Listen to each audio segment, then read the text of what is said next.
على رسوله الكريم أما بعد فأعوذ بالله من الشيطان الرجيم بسم الله الرحمن الرحيم قل إن كنتم تحبون الله فاتبعوني يحببكم الله ويغفر لكم ذنوبكم والله غفور رحيم صدق الله العظيم وقال النبي صلى الله عليه وسلم من رأى منكم منكرا فليغيره بيده فإن لم يستطع فبلسانه فإن لم يستطع فبقلبه وذلك أضعف الإيمان أو كما قال عليه الصلاة والسلام. محترم سامعین کرام، نوجوانان اسلام، بزرگوں، دوستوں، اللہ تبارک و تعالیٰ کا بڑا احسان اور کرم ہے کہ اللہ تعالیٰ نے ہم سب کو ایمان کی دولت سے سرفراز فرمایا اور ساتھ ہی اپنے نبی احمد مجتبی محمد مصطفیٰ صلی اللہ علیہ وسلم کی امت میں ہم سب کو پیدا فرمایا۔ اللہ تعالیٰ کے کرم سے، فضل سے ہم سب اللہ کے فضل سے مسجد میں اکٹھا ہے۔ اللہ تعالیٰ ہم سب کو بار بار مسجد میں آنے کی توفیق عطا فرمائے اور پنج وقت نماز کی توفیق عطا فرمائے۔ دوستو، بزرگوں، اللہ تعالیٰ نے ہم سب کو جو پیدا کیا اس کا ایک مقصد ہے۔ اللہ نے ہر چیز کو کن فیکون کے الفاظ سے پیدا کیا۔ جس چیز کو بھی پیدا کرنا چاہا تو اس نے صرف کہا کن ہو جا، ہو گیا۔ زمین کو کہا کن ہو جا، ہو گئی۔ آسمان کو کہا کن ہو جا، ہو گیا۔ سمندروں کو کہا کن ہو جا، ہو گیا۔ گویا کہ جتنے بھی مخلوق نظر آتے ہیں یا نظر نہیں آتے، تمام کو اللہ نے لفظ کن سے پیدا فرمایا، ارادہ کیا، ہو جا، ہو گیا۔ فعال لما یرید، وہ جس چیز کا ارادہ کرتا ہے وہ کر دیتا ہے۔ تو میرے بزرگو، دوستو، جب انسان کی باری آتی ہے، اللہ تبارک و تعالی حضرت انسان کو، حضرت آدم علیہ نبی علیہ السلام کو پیدا کرنے سے قبل حضرت جبرائیل علیہ السلام کو کہتے ہیں کہ یہاں سے وہاں سے مٹی جمع کرو اور اس کو گوندو، اور اس کے جسم کو بنایا گیا۔ پھر جب چہرہ بنانے کا باری آئی تو اللہ تبارک و تعالی نے فرمایا کہ خود میں اس کو بناتا ہوں۔ تو اللہ تعالیٰ نے اپنے ہاتھوں سے خود فرمایا اور خود بنایا، کہ جسے اللہ تعالیٰ نے قرآن میں خود شیطان سے فرمایا۔ قرآن میں فرماتا ہے کہ تو نے انسان کو کیوں نہیں سجدہ کیا جبکہ میں نے اسے اپنے ہاتھوں سے بنایا۔ تو میرے بزرگوں، دوستو، اللہ تعالیٰ نے انسان کو بڑی محبت سے پیدا کیا اور ساری محبتوں کو انسان کے لیے جمع کر دیا۔ ساری رحمتیں انسان کے لیے، ساری محبتیں انسان کے لیے، ساری نعمتیں انسان کے لیے، سارے مخلوق کو اللہ تعالیٰ نے انسان کے تابع کر دیا۔ چاند کو بھی انسان کے تابع، ستاروں کو انسان کے تابع، سمندروں کو انسان کے تابع، گھوڑوں کو انسان کے تابع، جانوروں کو انسان کے تابع، پرندوں کو انسان کے تابع، آگ کو انسان کے تابع، ہوے کو انسان کے تابع، تمام چیزوں کو اللہ تعالیٰ نے ہمارے تابع بنا دیا۔ گویا کہ ہم کو ہمارا غلام بنا دیا، ایک سمجھے، پر ایک شرط رکھ دی کہ ان کنتم مؤمنین ولا تهنوا ولا تحزنوا وانتم الاعلون ان کنتم مؤمنین، کہ تمہیں کامیاب، تمہیں سربلند رہو گے جب تم پکے سچے مسلمان بن کے رہو۔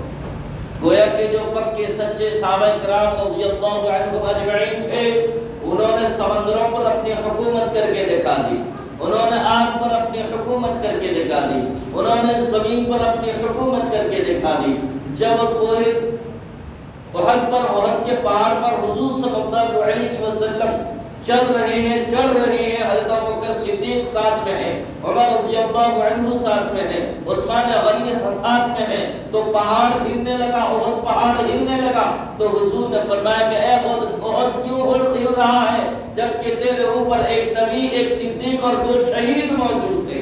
تو پہاڑ نہ ہلنے سے رکے۔ جب حضرت حمزہ رضی اللہ عنہ کی لاش کو حضور صلی اللہ علیہ وسلم مدینہ لے کر آئے، جنگ احد میں جو شہید ہو گئے تھے، ہندا نے ان کے ٹکڑے ٹکڑے کر کر کلیجے کو اور دل جگر کو چبانے کی کوشش کی تھی۔ سید الشہداء اللہ کے نبی صلی اللہ علیہ وسلم جن کو لقب دیا، آج بھی کوہ احد کے سامنے اس کے دامن میں حضرت حمزہ کی قبر موجود ہے، تو وہاں جب وہاں سے مدینہ لے کر آنے لگے تو احد پہاڑ ہلنے لگا، ساتھ چلنے لگا۔ حضور صلی اللہ علیہ وسلم نے فرمایا کہ احد پہاڑ چاہتا ہے کہ حضرت حمزہ کی لاش اس کے دامن میں مدفون کی جائے، اس کو باہر نہ لے کر نہ جایا جائے۔ میرے دوست اور بزرگوں، وہی صحابہ کرام رضی اللہ عنہم اجمعین جب افریقہ کے میدان میں، افریقہ کے جنگل میں اعلان کرتے ہیں کہ آج غلامان محمد افریقہ کے جنگل میں قیام پڑاؤ ڈالنے والے ہیں، تاریخ بتاتی ہے، تاریخ گواہ ہے کہ سارے اونچی جانور، ہاتھی ہو یا شیر ہو، درندوں ہو پرندوں ہو، منٹوں میں جنگل کو خالی کر دیتے ہیں۔ غلامان محمد صلی اللہ علیہ وسلم وہاں پر پڑاؤ ڈالتے ہیں۔ دوستو بزرگوں، ہم نے حضرت علی رضی اللہ عنہ کی عصر کی نماز چھوٹ رہی ہے، سورج ڈوب رہا ہے، حضرت علی رضی اللہ عنہ پریشان ہے۔ حضور صلی اللہ علیہ وسلم نے فرمایا علی پریشان کیوں ہو؟ حضرت علی نے فرمایا کہ یا رسول اللہ، میں عصر کی نماز پڑھا نہیں ہوں اور یہ سورج ڈوب رہا ہے۔ حضور صلی اللہ علیہ وسلم نے اشارہ کیا، ڈوبتا ہوا سورج پلٹ کر آ جاتا ہے۔ میرے دوست و بزرگوں، ہم نے، ہمارے اکابرین نے، یہ انسان نے آگ پر بھی حکومت کر کر دیکھی۔ حضرت ابراہیم علیہ السلام جب آگ میں گرتے ہیں، اللہ کا حکم آتا ہے، فرشتے آ کر حاضر ہو جاتے ہیں، جبرائیل آ کر حاضر ہو جاتے ہیں، پانی کا سمندر کا فرشتہ حاضر ہوتا ہے، آگ کا فرشتہ حاضر ہوتا ہے، ہوا کا فرشتہ حاضر ہوتا ہے، کہتے ہیں کہ اے خلیل اللہ ابراہیم، آپ اجازت دے، ہم ہوا کے ذریعے سے آگ کو بجھا دیں گے، سمندر کے پانی کے ذریعے سے آگ کو بجھا دیں گے، ہم پہاڑوں کے ذریعے سے مزل کر اس آگ کو بجھا دیں گے۔ اللہ کے خلیل حضرت ابراہیم علیہ السلام فرماتے ہیں، کیا میرا خدا مجھے اس حال میں دیکھ رہا ہے؟ کیا میرا خدا مجھے دیکھ رہا ہے؟ میرے حال سے واقف ہے؟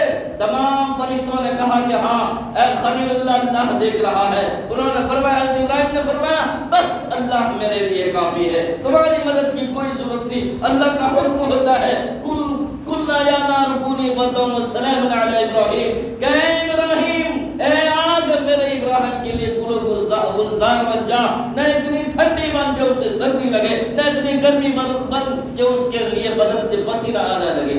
40 دن تک قیام کر کے رہے۔ حضرت یونس علیہ السلام کو